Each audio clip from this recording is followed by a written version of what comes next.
안녕하세요. 저는 10년이나 된 인연을 얼마 전에 끊고 두 딸과 새로운 삶을 살고 있는 40대 여성입니다. 저에게 결혼 생활이라는 것은 소소한 즐거움을 뛰어넘는 시집살이였다고 말하고 싶네요. 저희 가족만으로 본다면 그리 나쁘지는 않았습니다만 아무래도 결혼을 하면 시댁이 생기잖아요. 시집을 간 어느 여성도 자유로울 수는 없으니 말이죠. 저 또한 처음에 결혼을 앞두고 상견례를 했을 때 시라는 것이 주는 압박감을 뼈저리게 느끼게 됐어요.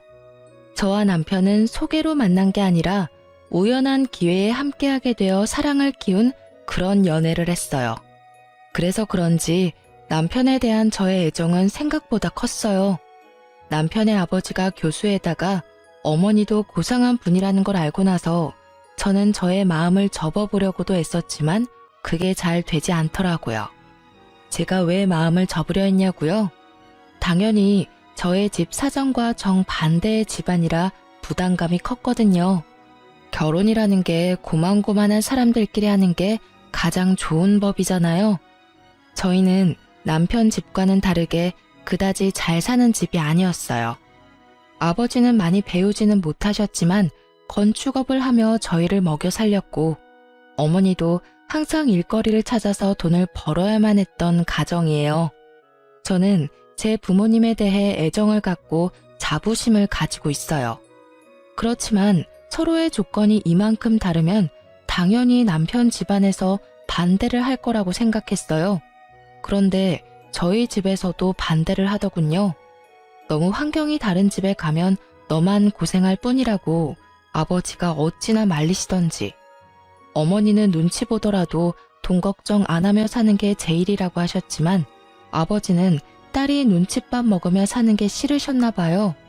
교양 있는 분들이라 그러지 않을 거라 우스갯소리로 말했는데 웬걸? 교양 있는 사람이 더 심하게 눈칫밥을 줄 줄이야.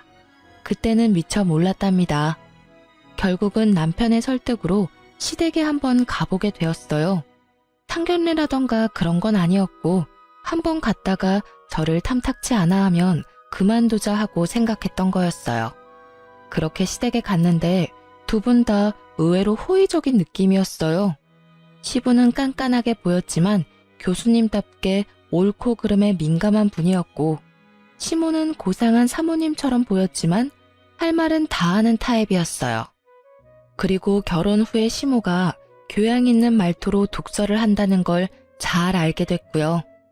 그때 시모는 제게 결혼을 하고 싶으면 한 가지 조건만 허락하면 된다고 하셨어요. 그건 바로 시모의 시모, 즉 시조모를 제가 맡아줬으면 한다는 거였어요.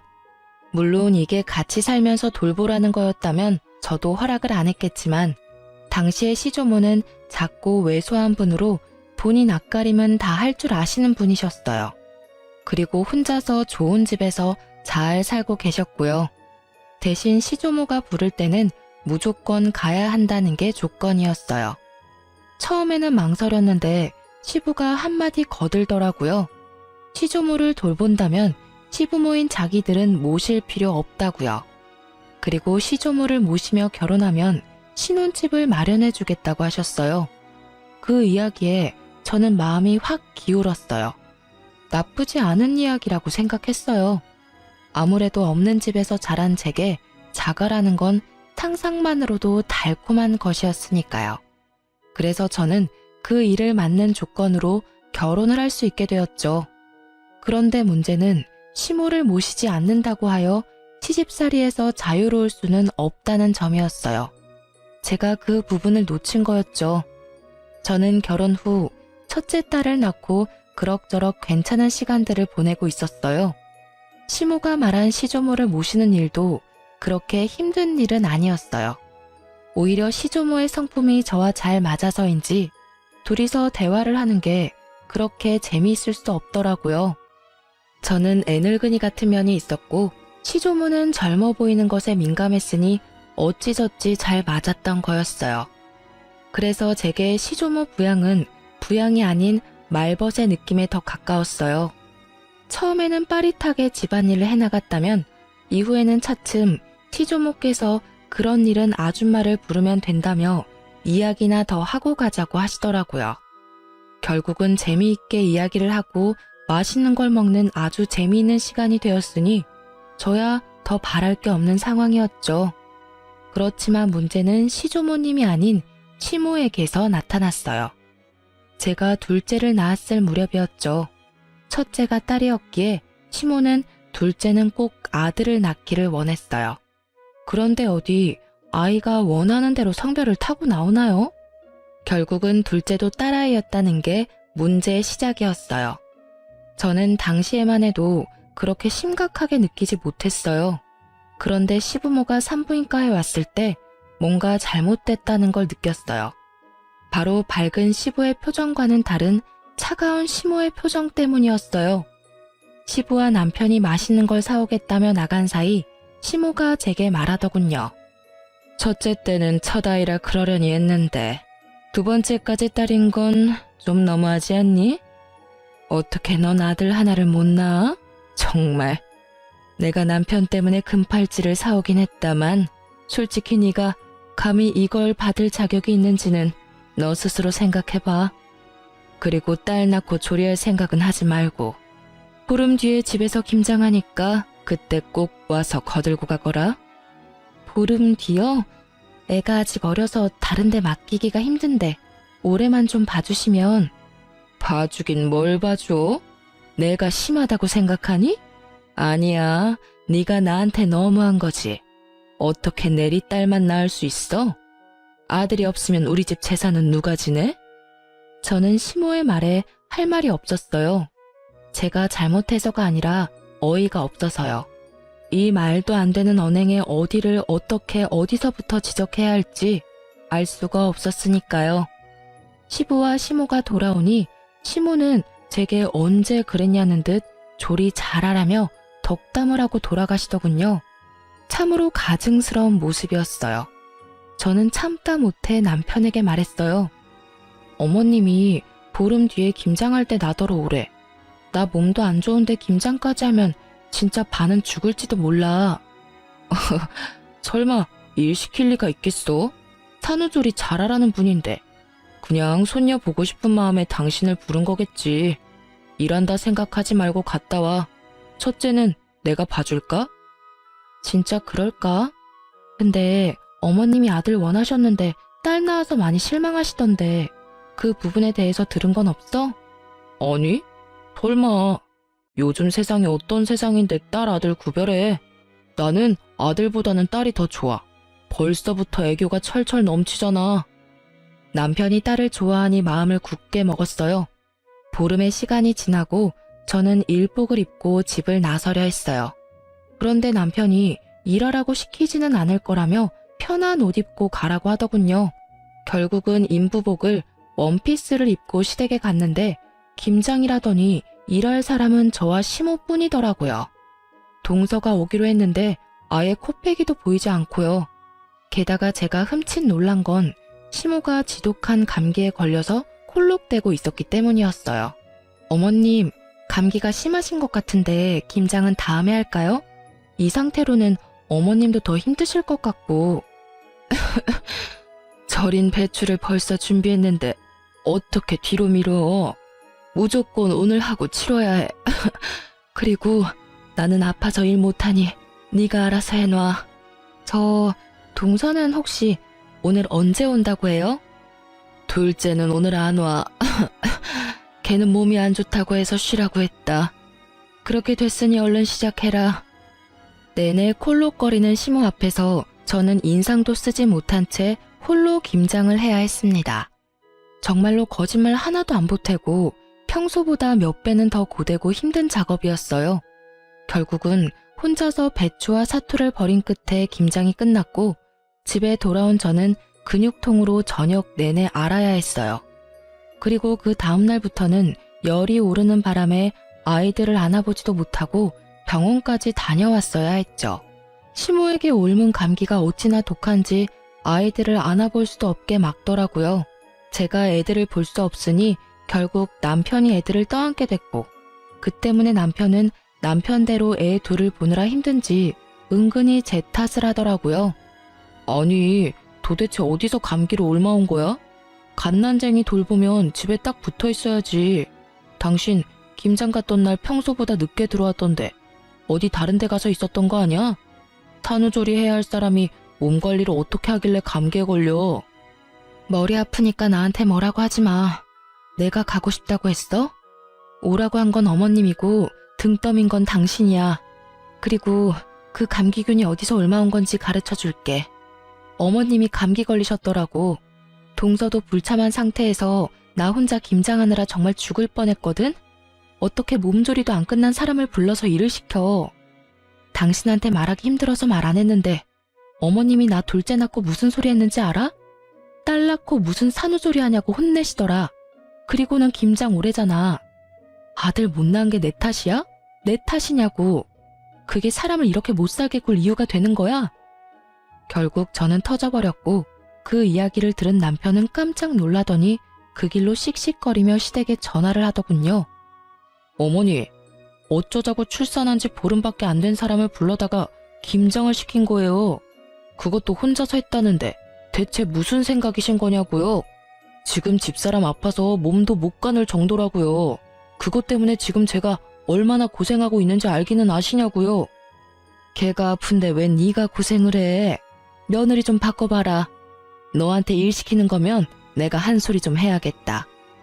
어머니가 지금 제 일을 만들어주고 있잖아요. 어머니가 집사람한테 옮긴 감기 때문에 집사람이 애를 못 보잖아요. 이제 막 보름 된 둘째 감기라도 옮으면 어머니가 책임지실 거예요? 엄마가 애를 못 보니 저라도 애를 봐야 할 거 아니냐고요. 결국 시모는 별말 못하고 전화를 끊었죠. 솔직히 입이 10개라도 할 말이 없을걸요? 그러게 면역력 떨어진 산모를 왜 데려오냐 이 말이에요. 그렇게 1차로 이야기가 끝난 줄 알았는데 감기가 가라앉고 나서 시부가 저희 부부를 시댁으로 불렀어요. 저는 남편과 시댁으로 갔는데 시부의 표정이 아주 무시무시하더라고요. 그래, 아가, 감기는 다 나았고? 네, 아버님, 이제 감기는 다 나았어요. 그런데 어쩐 일로 부르셨는지. 너 혹시 이번에 김장하러 왔었니? 네, 김장하고 갔는데 혹시 무슨 문제라도 있으셨나요? 그때 제가 너무 경황이 없어서 혹시라도 김치 맛이 이상하다면 죄송합니다. 그랬구나. 역시 너희 시어머니가 너한테 되지도 않는 시집살이나 시킨 거였어.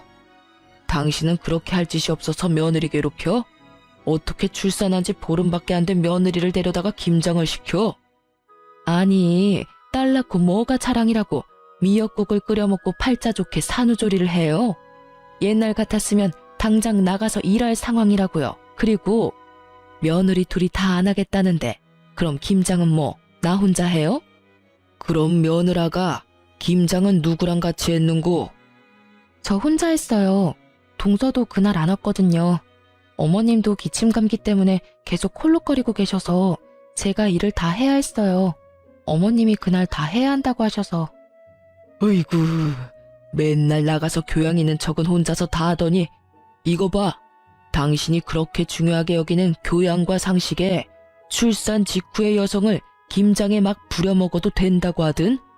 조선시대에도 이렇게까지는 안 했을 거야. 게다가 감기에 걸려서 콜록거리면서 어떻게 애를 봐야 할 사람을 불러서 감기로 옮기도록 할 수가 있어. 상식이라고는 어디다 갖다 처박아 놨길래 이런 사달을 만들어? 결국 시부가 화를 내고 시모에게 사과하라고 했지만 시모는 절대로 미안하다 한마디를 안 하더라고요. 뭐 저도 사과받을 생각이 없기는 했어요. 그걸 보고는 시부가 저에게 미안하다며 사과를 하시더라고요. 그때 저는 앞으로도 시모와는 이렇게 대면대면 거리 두고 살기로 작정했어요. 그렇게 다짐하고 나니 그 뒤로부터는 시모에게도 할 말은 하게 되더라고요. 그렇게 시모와의 사이가 악화되고도 그럭저럭 5년을 더 살았어요. 그동안에도 시모는 저에게 날카로운 눈총을 보내기도 했어요. 그리고 추석이 지난 공휴일에 친정에서 연락이 왔어요. 딸, 빨리 병원으로 와. 너희 아버지 아파서 지금 병원에 왔는데 나 혼자 무서워서 못 있겠어. 왜? 무슨 일인데 병원이야? 너희 아버지가 갑자기 숨이 잘 안 쉬어진다고 해서 병원 응급실에 왔는데 뭐가 안 좋나 봐. 의사들 얼굴이 심각해. 전화를 받으면서 옷을 후다닥 갈아입은 제가 병원에 도착했을 때 친정엄마는 거의 무너져 있었어요. 폐암 4기에 간이며 콩팥이며 뇌까지 전이가 다 된 상태라고 하더군요. 결국 수술은 불가하고 항암과 방사선으로 여명을 조금씩 늘리는 수밖에 없다고 하더라고요. 입원실에 들어간 아버지는 본인의 상태를 어느 정도 짐작한 듯 보이더라고요. 그리고 더 이상 치료에 희망이 없음을 느끼셨는지 집으로 가고 싶다고 엄청 떼를 쓰셨어요. 마음 같아서는 계속 병원에 두고 싶었지만 집이 보고 싶었을지도 모른다는 생각에 엄마와 저는 아버지를 집으로 데려왔고 가족 모두가 함께 하기로 했어요. 그래서 남편과 시조모에게도 미리 말을 했어요. 며칠이 될지 몇 주가 될지는 모르겠지만 친정에서 당분간 지내겠다고요. 물론 아이들은 데리고 가기로 했어요. 손녀들 얼굴 보면 아버지께 희망이 조금이라도 생기지 않을까 하는 마음에서 데리고 간 거였어요. 아버지가 너무 좋아하시더라고요. 병원에 있을 때보다 훨씬 얼굴이 좋아 보였어요. 물론 몸 상태는 안 좋으셨지만 마음이 편안해 보이는 게 보여서 저도 좋았죠. 그렇게 한 사흘쯤 됐을까요? 그때 시모가 급한 일이 있으니 시댁에 좀 오라더라고요. 아버지의 상태가 그리 좋지 않아 거절하려고 했는데 시모가 무조건 와야 된다는 거예요. 그만큼 중요한 일이 뭐가 있나 생각해봐도 전혀 생각이 나지 않으니 결국은 잠깐 갔다 오기로 했어요. 시댁에 갔더니 동서가 집에 와 있더라고요. 동서는 보름 전 출산을 하고 이제 막 조리원에서 나온 상태였거든요. 처음에는 설마 시모가 동서의 산후조리를 해주려나 하는 생각을 했어요. 동서는 시모가 원하는 아들을 낳았거든요. 그럴 수도 있을 거라고 생각했는데 제 예상은 완전히 빗나갔어요. 왔으면 빨리 네 동서 수발이나 들어라. 넌 뭘 하느라 집에 없어? 하긴 딸만 둘 낳은 네가 이렇게 아들 낳은 동서 얼굴 보는 것도 민망하겠지. 그래도 이럴 때는 네가 솔선수범으로 와서 도와야 하는 게 맞는 거 아니니? 동서의 아들을 품에 안고 어르는 것을 보니 우리 아이들 태어났을 때가 생각나더라고요. 한 번을 안아준 적이 없으면서 손주는 아주 끼고 도는 모습을 보니 참으로 어이가 없더라고요. 제가 아무 말도 없이 미동도 없이 시모만 쳐다보고 있으니 뭐 하냐는 식으로 제게 말하더라고요. 뭐해? 설마 싫은 거야? 그럼 너도 아들을 낳았어야지. 아들도 못 낳은 네가 이 집에서 이 정도도 못하면 안 되지. 뭐라도 도움이 될 생각을 좀 해. 하기 싫은 티 내지 말고. 도대체 뭐가 문제인지. 우리 집 장손에 문제가 있는 건 아닐 거고 밭이 좋지 않은 거지. 그래도 둘째가 이리 아들을 척하니 안겨주니 얼마나 좋아? 시모는 이미 저와 이야기를 할 상황이 아니더군요. 저는 고개를 흔들며 동서를 봤어요. 설마 동서도 이 어이없는 연극 같은 일에 동조한 건 아니지 않을까 했는데 제 예상이 빗나갔더라고요. 동서는 침대에 누워서 저한테 말하더라고요. 죄송해요, 형님. 그런데 물 좀 가져다 주시면 안 될까요? 몸이 엄청 안 좋네요. 그리고 저 먹고 싶은 거 있는데 잡채랑 갈비찜 좀 만들어 주시면 안 돼요? 몸이 아직 안 풀려서 그런지 몸에 좋은 음식들이 막 먹고 싶네요. 실실거리며 시켜 먹으려는 동서를 보니 아주 배알이 뒤틀리더라고요. 출산 후 딱 보름, 저는 그때 김장을 하고 있었죠. 이런 극진한 수발 같은 거 받아본 기억도 없는데 정말 화나더라고요. 위독한 아버지 놔두고 여기 오게 만든 것도 열받았어요. 중요한 이유도 아닌 그저 동서의 산후조리를 위해 제가 가족과 보낼 수 있는 유일한 시간을 뺏겼다는 것이 너무 열받는 일이었거든요. 결국 이런 말도 안 되는 일에 제 입에서도 고운 말이 나오지는 않더라고요. 어머님, 제가 딸만 낳아서 미운 건 아시겠는데 때를 좀 가려서 이런 일 시키세요. 제가 분명히 아버지 위독하셔서 아버지 곁에 있어야 된다고 말씀을 드렸는데 이렇게 부르는 건 상식 밖의 일 아닌가요? 그리고 아들이 그렇게 좋아서 동서 수발 들고 싶으면 어머님 본인이 하세요. 왜 저한테 그런 일을 시키세요? 게다가 요즘에 도우미도 부를 수 있는데 일부러 저한테 시키는 것 자체가 저를 괴롭히려는 것으로밖에 안 보인다고요. 아시겠어요? 그리고 동서, 동서도 이러는 거 아니지. 내가 손윗 사람인데 아주 턱짓으로 사람을 부려먹으려고 해. 물 먹고 싶으면 알아서 가져와서 먹어. 손이 없어 발이 없어. 이런 일로 저 부르지 마세요. 아니 뭐 저런. 네가 뭐가 바빠서 이런 일도 못 도와줘? 그럼 늙은 내가 며느리 수발 들어야 되니? 어머님이 여기에 동서 불렀을 거 아니에요. 그럼 어머님이 책임지셔야지. 왜 이제 와서 애먼 사람한테 난리래요? 다 됐고 저 이제 부르지 마세요. 그렇게 말하고 나오는데 친정 엄마에게서 전화가 왔어요. 절대로 듣고 싶지 않았던 소식, 바로 아버지의 임종이었어요. 결국은 저는 시모의 이런 상식 밖의 행동 때문에 아버지의 임종조차 지키지 못한 딸이 되었어요. 그게 너무 원통하더라고요. 그렇게 계속 있었는데 가시는 길 배웅을 못하다니. 그래도 장례는 치러야 하잖아요. 그래서 마음을 다잡았어요. 시모의 일은 접어두고 이 장례식을 잘 치러야겠다는 생각만을 하고 있었는데 제 불붙은 가슴에 기름을 끼얹은 일이 다시 일어났어요. 이번에는 아예 대참사 수준의 사건이었죠. 아버지 장례 때 시부는 병원에 입원 중이었어요. 그래서 시모만 장례식장에 왔는데 제게 봉투를 주시더라고요. 봉투를 챙겼는데 딱 5만 원이 들어있더라고요.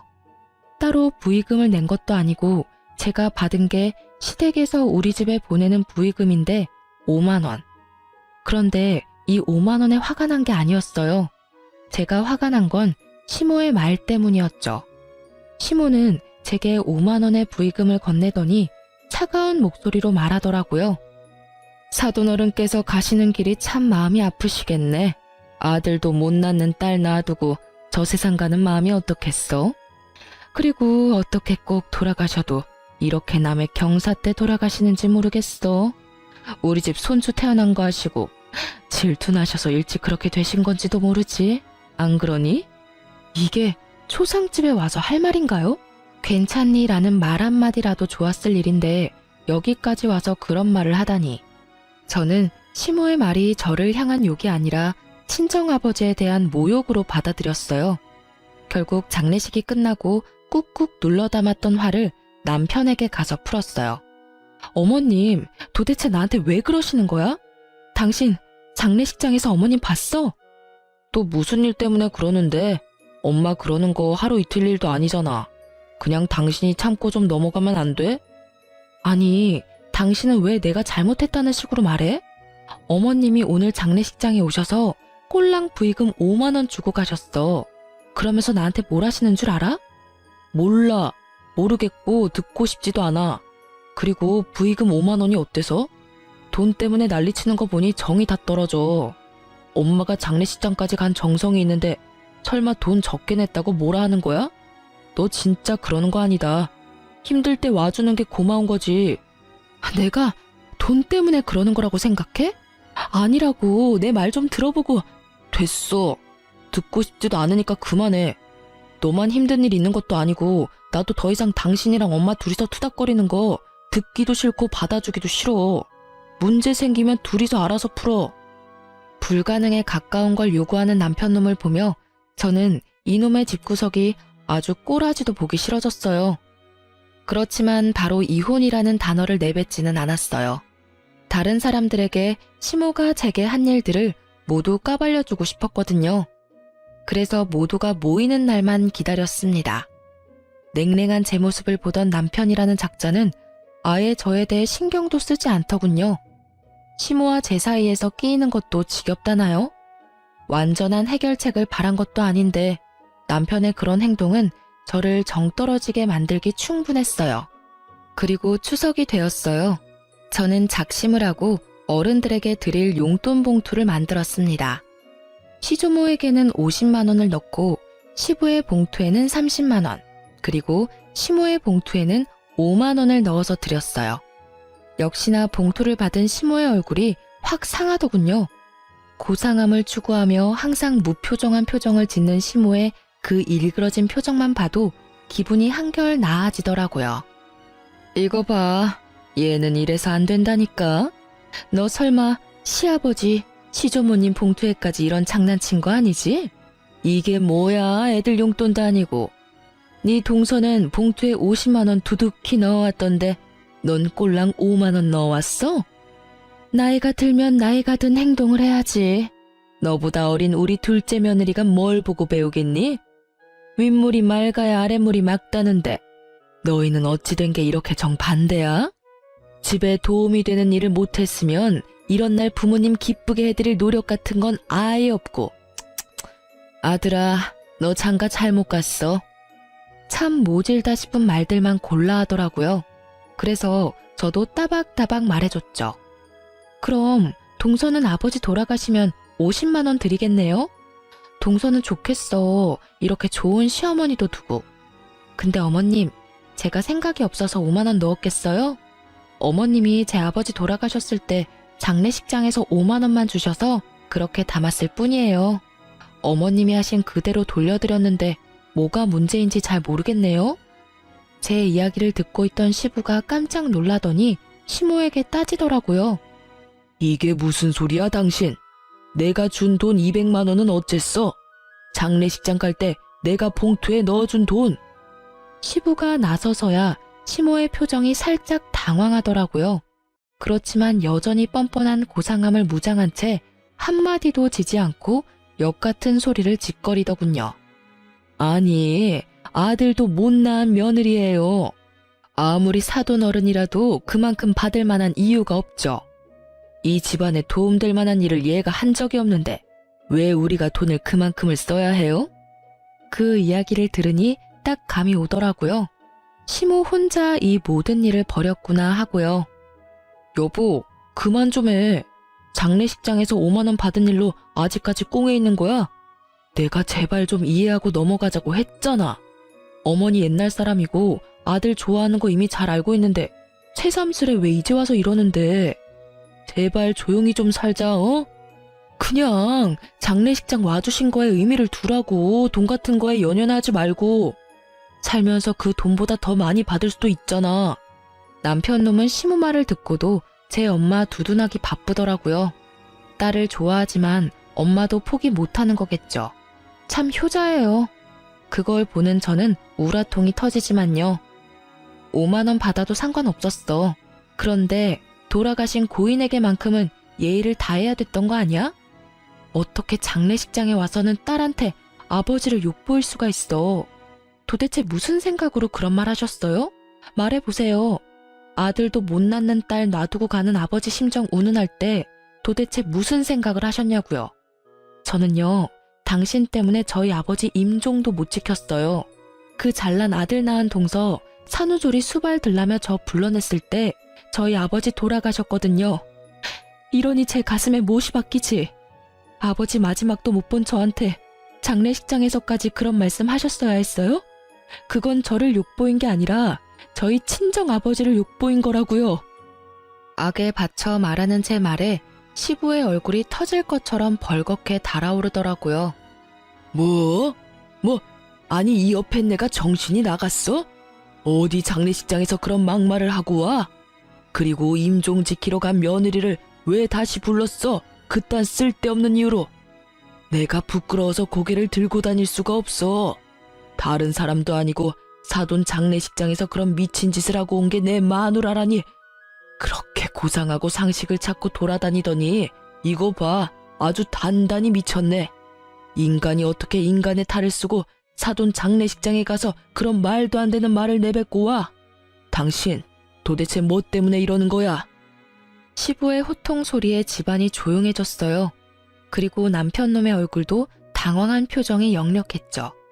제 말을 들으려고 하지도 않는 바람에 시모가 제게 그런 말을 했던 걸 지금 알게 됐으니까요. 당신은 그 중요한 이야기를 왜 지금 해? 미리 말했으면 내가 잘 알아서. 듣고 싶지 않다며, 알아서 잘 좀 하라며. 이제 둘 사이 신경 안 쓰겠다고 한 사람이 누군지 알아? 내가 왜 말을 안 했겠어. 말하려고 했는데 당신이 안 들은 거잖아. 나는 당신한테 이미 정이 다 떨어졌어. 이야기를 들을 준비조차 안 된 사람하고는 같이 못 살아. 그러니까 우리 이혼해. 갑자기 무슨 이혼이야? 다시 생각해봐. 어머니도 빨리 사과하세요. 이건 아무리 봐도 어머니가 잘못하신 거예요. 장례식장에서 왜 그런 소리를 하신 거예요? 남편 놈이 그제야 뒤늦게 시모를 닥달했지만 시모는 눈도 깜빡하지 않더라고요. 이 와중에 동서는 두 눈 동그랗게 뜨고 구경만 하고 있고요. 조만간 둘 다 눈 돌아갈 일들이 생길 텐데 말이죠. 그때 시모가 차분하게 한마디 하더군요. 이혼해. 너는 뭘 그렇게 잘했다고 이렇게 당당하게 굴어? 아들도 못난 너 같은 건 이 집안에 필요 없어. 그리고 시어머니 못난 점 남들한테 다 까발리는 나쁜 며느리도 나는 필요 없다. 그러니 헤어져. 네, 못할 건 없죠. 저도 남의 아버지 장례식장에 와서 아버지랑 그 딸한테 나란히 모욕을 준 사람을 제 시어머니로 모시고 싶지 않으니까요. 저는 그렇게 말하고 말 한마디 없이 이 상황을 지켜보던 시조모에게 가서 말했어요. 할머님, 죄송해요. 제가 이제 돌봐드리지 못할 것 같아요. 다른 사람을 찾아보시는 게 좋을 것 같아요. 이제까지 잘 대해주셨는데 너무 죄송하고 또 죄송한 마음뿐이에요. 이렇게 끝을 맺게 돼서 제 마음도 너무 안 좋고. 저의 이 말에 그제야 시모 얼굴이 새파랗게 질리더라고요. 그리고 덩달아 동서의 얼굴도 팍 일그러졌어요. 그 얼굴을 보는데 어찌나 통쾌하던지 이제야 눈치를 챘나 봐요. 여태껏 저한테만 맡겨두고 아예 기억 속에서 삭제시켰는지 저와 결혼할 때 한 약속은 머릿속에서 사라졌었나 봐요. 시조모가 아직까지도 이 시가의 재산을 꽉 쥐고 있는데 시모가 아무리 대단해도 시조모에게는 찍소리도 못하거든요. 제가 이혼을 하면 당연히 제가 하던 일은 시모의 일이나 동서의 일이 될 테니 그제야 둘 다 아차 싶은 표정을 지은 거겠죠. 그래, 절이 싫으면 중이 떠나는 게 맞다. 그러면 남은 사람 중에 누가 나를 돌볼 거냐? 애미 너냐? 아니면 둘째 손주 며느리가 볼 거냐? 그런데 선임자가 워낙에 잘해줘서 말이지. 그만큼 못해주면 있던 것도 다 날아갈 것 같은데 괜찮겠니? 시조모의 말에 두 사람 다 얼굴이 새파랗게 질려서는 서로에게 할 일을 미루더라고요. 그렇게 사이좋은 고부 사이가 순식간에 틀어지는 걸 보는 이 기분이 참으로 재미있었어요. 저는 남편에게 말했어요. 당신이 딸한테는 좋은 아빠인 거 잘 알고 있어. 하지만 당신 어머님이 우리 딸들을 어떻게 생각하는지 잘 알았지? 여기 둬봤자 손녀 취급도 안 해줄 것 같으니 내가 데려갈게. 제 말에 남편은 한마디도 못하더라고요.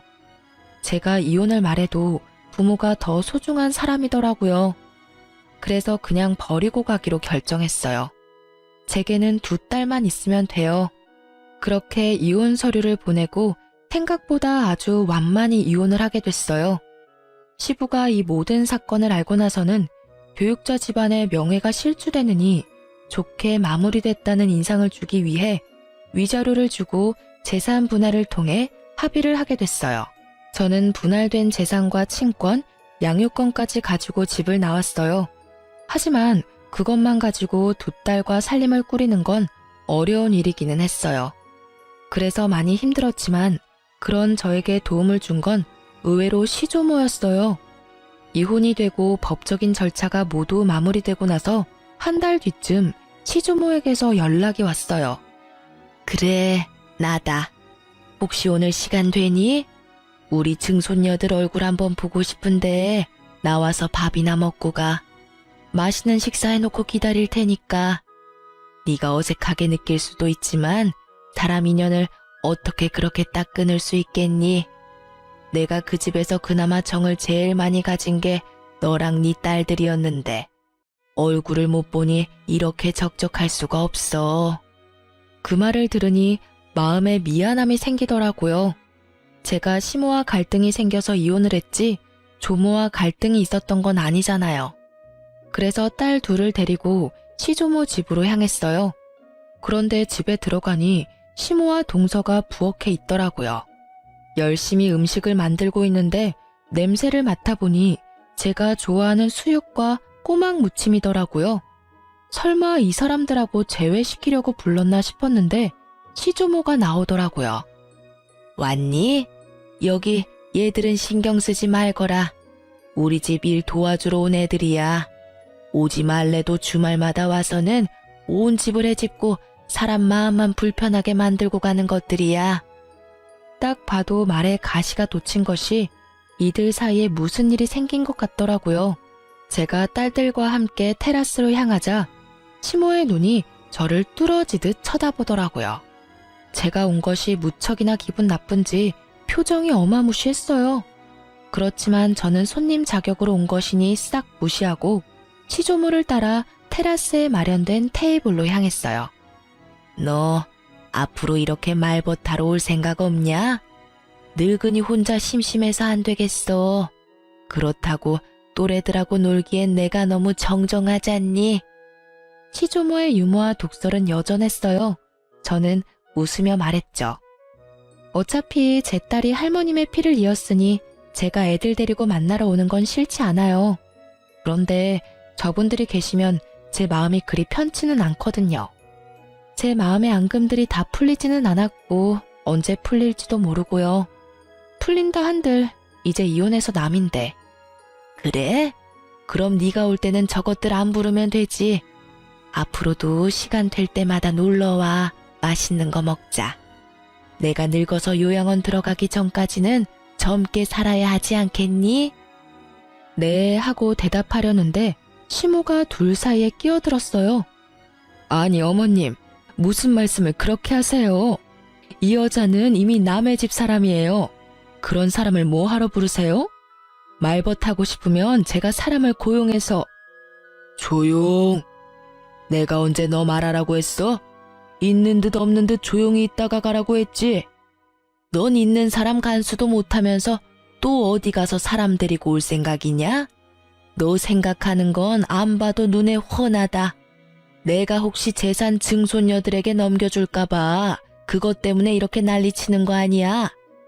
솔직히 걱정이 안 될 수는 없죠. 두 사람이 이렇게 가까운데 저라도 이 집 재산 지켜야죠. 그 말에 시조모가 두 눈을 치켜뜨더라고요. 네가 뭔데 이 집 재산을 지켜? 시모 봉양도 안 하는 며느리가 뭘 지킨다는 거야? 막말로 너 얘 결혼시킬 때도 네가 날 부양하기 싫으니까 며느리 앞세워서 나 부양하도록 시킨 거 아니냐? 그러면 재산이 가더라도 네 며느리한테 가야지 왜 너한테 재산을 줘? 10년을 넘게 내 말벗을 한 손주 며느리를 그런 식으로 사람 취급도 안 하고 내쫓아가지고 일을 복잡하게 만든 건 너다. 어머니, 정말로 이 집 재산 이쪽에 나눠주실 거예요? 그런 법이 어디 있어요? 이제 법적으로 완전 남인데. 완전 남이 어디 있어? 내 피가 이어진 내 손주들이야. 피가 이어지지 않은 건 너겠지. 이 집 재산이 네 거라고 착각하나 본데 아직까지는 내 명의로 된 재산이야. 내 재산 내가 알아서 쓴다는데 네가 뭔 상관이야? 시조모의 말에 시모의 표정이 뾰루통하게 변했어요. 대꾸하고 싶은 눈치였는데 더 큰 불호령이 떨어질까 참는 것 같았어요. 둘 다 하기 싫은 거 억지로 하는 얼굴로 와서는 일도 제대로 안 하고 집만 어지르고 가는 거 내 모를 줄 알았냐? 그런 주제에 재산이 탐이 나기는 나. 재산 가져갈 생각이면 간쓸게 다 빼다 줄 것처럼 살랑거려도 모자랄 판에 낯짝 뻔뻔하게 들고는 너희들 일 전부 직원들한테 시키는 거 내가 봐서 다 알아. 둘째 손부는 10년의 정이 있고 증손녀들도 아주 내 마음에 쏙 들게 컸으니 재산을 물려주지 않을 이유도 없어. 부양하러 온 주제에 사람 불편하게 만드는 너희보다는 훨씬 가족 같은 게 둘째 손부야. 시조모는 그렇게 말하고 통장과 도장을 하나 꺼내더라고요. 이혼 전에 주려고 했던 건데 지금 주게 되는구나. 자, 여기 얼마 안 되지만 6천만 원이다. 네가 나를 모시러 온 그달부터 꼬박꼬박 50만 원씩 넣었어. 내가 주는 선물이고 그게 불편하면 퇴직금이라고 생각해라. 그간 고생 많이 했다. 어머님, 그걸 왜 생판 남한테 주시냐고요? 이혼하면서 위자료며 재산 분할로 다 가져갔어요. 그거 안 주셔도 제 살만하다니까요? 네가 기어코 내 재산을 물려받기 싫구나. 네 남편한테도 이야기해줄까? 그 말에 시모가 즉시 입 다물고 깨갱하더라고요. 저는 시조모의 선의를 좋은 마음으로 받아들였고 그 돈과 위자료, 재산 분할로 받은 돈으로 지방의 작은 아파트를 구할 수 있었어요. 그 뒤로도 시조모와는 좋은 관계로 잘 지내고 있어요. 그러나 시모와 동서는 결국 조모의 화를 피하지 못한 듯 하더라고요. 시조모가 지나가는 말로 슬쩍 이야기하시더라고요. 얼마 전에 유언장을 썼는데 쓸데없는 이름 2개를 지워버렸어. 내 평생 돈이라고는 들고 나가는 게 제멋대로라. 내가 마음대로 하는 게 아니라는 생각이었는데 그것들 하는 걸 보니 아주 아깝더라고. 그래서 빼버렸지. 그랬더니 아들놈이 지 마누라를 잡는데 아주 배꼽 잡고 웃었구나. 고상한 척 아주 혼자 온 집안을 들쑤시고 다니더니 결국은 남편한테까지 버림받을까봐 요새는 설설 겨. 그러게 처음부터 마음을 곱게 썼으면 이런 일 없었을 거 아니니? 그 말을 들어보니 결국은 시부에게도 미움받게 되고 동서도 시모의 그런 모습을 보고는 노선을 갈아탄 듯 보였어요. 그 이야기를 들으니 이상하게도 마음이 좀 후련해지더라고요. 제 마음속에 그만큼 상처가 됐었나 봐요. 하긴 장례식장에서 그런 일을 겪을 줄 누가 상상이나 했겠어요? 2 딸들은 시모가 자기들을 홀대한 걸 기억하고 있어서인지 제 이혼도 잘 받아들여 주었어요. 전 남편은 아이들을 좋아해서 자주 만나러 와요. 그러면서 매번 재결합을 말하더라고요. 그 사람도 사람인지라 저와 재결합하면 할머니가 자기에게 재산을 많이 물려줄 거라 생각했나 봐요. 저는 그런 총극에 어울려줄 생각도 없고 무엇보다 그런 큰일에 언제나 부혜자처럼 한 발 물러서 있던 전 남편을 용서할 생각도 없어요. 제가 시모와 사이가 나빠진 건 시모의 행동과 언행에도 문제가 있었지만 전 남편이 적절히 중간에서 중재를 해주지 않았다는 것도 크다고 생각하거든요. 그냥 이렇게 가끔 아이들을 만나러 오는 아빠 역할만으로도 저는 충분히 고맙게 생각하고 있고 딱 그뿐인 감정이에요. 저는 시모 때문에 재혼 생각은 아예 없이 그냥 살고 있어요. 이렇게 간섭받지 않고 자유롭게 사는 게 더 재미있기도 하고 힘든 일도 분명히 많지만 그것을 모두 덮을 만큼 마음이 개운한 것도 있어요. 처음 이혼할 때 홀로 서기에 대한 두려움이 있었는데 지금은 전혀 그런 마음이 없거든요. 글을 쓰다 보니 한없이 길어졌지만 제가 하고 싶은 이야기는 다 쓴 것 같아요. 제 이야기에 같이 욕해주시는 분도 계실 거고 안타까워할 분들도 계실 거예요. 그렇지만 저는 지금 그 어느 때보다도 즐거운 하루를 보내고 있어요. 모두들 저처럼 홀가분하고 행복한 하루를 보내시길 바래요. 글 읽어주셔서 감사합니다.